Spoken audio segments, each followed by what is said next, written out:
most important sample the biologist will take today is for chronic wasting disease, a transmissible neurological disease that can cause death in deer. The disease is a protein. It's not a living thing. It basically builds up plaque on the brain, and the animal slowly goes downhill. It can't take care of itself, it becomes emaciated, and eventually dies. Chronic wasting disease, we have not found it in Maine. It was really first found in the West, elk populations in the West, and then about 10 or 12 years ago, it started to jump a whole bunch of states. It showed up in Wisconsin, and that's when we started to get concerned and started to try to monitor for it. If chronic wasting disease were to make its way into Maine, it would decimate the state's fragile deer population. So both the wardens and the biologists keep a vigilant watch.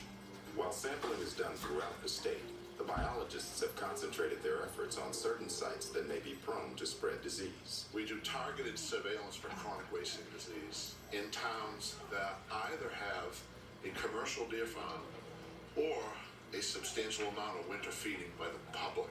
This deer was harvested near Copeland Plantation, where a family has been feeding the local deer herd for decades.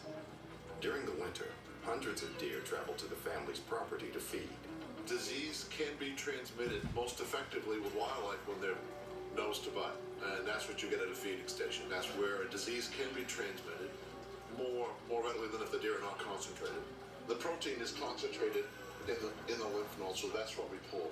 The lymph node will be tested by the lab for signs of chronic wasting disease.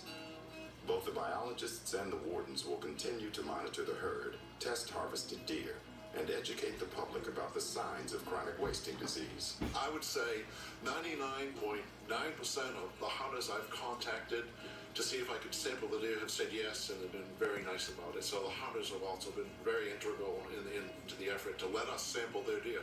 Thank you. Thank you, Neil. Appreciate it. Yeah. Thanks, Neil. Happy sampling.